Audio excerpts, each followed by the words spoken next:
Istnieją bardzo popularne przekonania, wręcz kłamstwa na temat małżeństwa. Wierzenie w nie może powodować wiele frustracji, rozczarowań, a także stać się blokadą, aby pójść dalej w swojej relacji. Dziś przedstawię Wam 3 najpopularniejsze kłamstwa małżeńskie.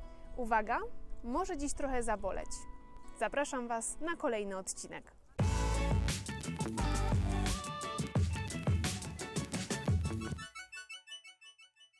Kłamstwo numer 1. Wszystkim małżeńskim kłopotom jest winny mój współmałżonek. Jeśli wierzysz lub wierzycie w to kłamstwo, prawdopodobnie prowadzicie ze sobą pewną grę. Ta gra nazywa się Znajdę powód, że to wszystko Twoja wina.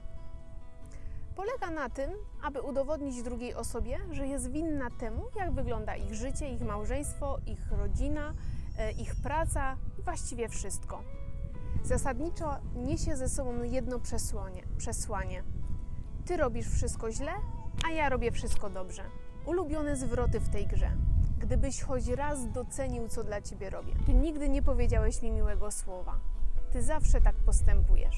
Ta gra nie ma limitu czasowego. Można w nią grać całe życie. Jest tylko jeden problem. Nikt nie robi wszystkiego dobrze, ani wszystkiego źle.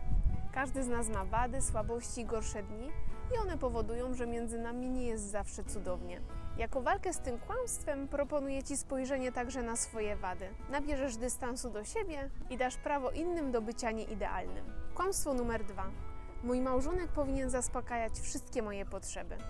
Kolejny nierealistyczny pogląd polega na tym, że myślisz, że druga osoba powinna całkowicie, konsekwentnie i w pełni zaspokajać każdą Twoją potrzebę. I tak wierzymy, że jedna osoba może spełnić wszystkie nasze potrzeby akceptacji, zainteresowania, wysłuchania, zrozumienia itd. Małżonkowie wierzący w to kłamstwo czują rozgoryczenie, złość, a wręcz rozpacz, bo oczekują, że w danej chwili ich małżonek powinien wiedzieć, czego potrzebują. Gdy tak się nie dzieje, myślą, że to oznaka braku miłości. Pojawiają się wtedy często słowa: gdybyś mnie kochał, to byś wiedział, czego potrzebuję. Problem w tym, że nikt nie może stać się 100% zaspokajaczem potrzeb danej osoby. Po pierwsze, sami powinniśmy wiedzieć, czego potrzebujemy, a po drugie, umieć to wyrażać drugiej osobie. No i po trzecie, umieć zgodzić się na to, że nie zawsze nasz małżonek będzie miał ochotę wypełnić naszą prośbę. W walce z tym kłamstwem pomaga mi, bo również to było moje kłamstwo, zakładanie, że mój mąż się nie domyśli, czego potrzebuje, więc kieruję prośbę wprost i często daje się naprawdę pozytywnie zaskoczyć. Kłamstwo numer 3. Nie muszę się zmieniać, by poprawić moją sytuację w małżeństwie.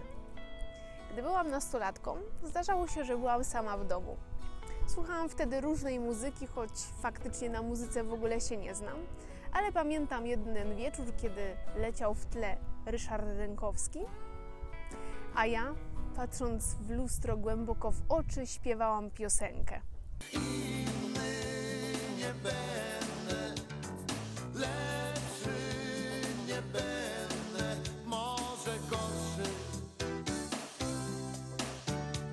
I wiecie co? Najgorsze było w tym to, że ja naprawdę w to wierzyłam, że ktoś, kogo spotkam, musi w 100% zaakceptować wszystkie moje wady, słabości, a ja przecież nie muszę się zmieniać, bo miłość to oznaka akceptacji wszystkiego. Pytanie nie powinno brzmieć, czy powinienem się zmieniać, ale tak naprawdę, co powinienem zmienić, aby poprawić sytuację w naszym małżeństwie.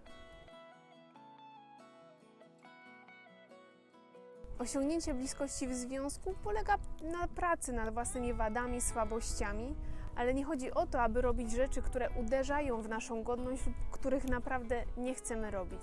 Chodzi mi bardziej o to, co zrobić lub co wyeliminować z naszej relacji, co ją nie buduje, ale może burzyć.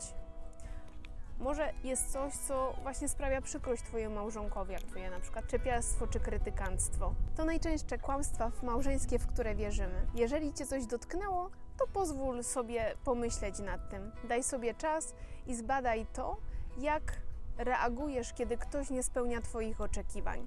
Dajcie znać w komentarzach, na jakich kłamstwach Wy się łapiecie. I oczywiście pamiętajcie o subskrypcji i łapkach w górę. Mocno Was pozdrawiam. nie będę.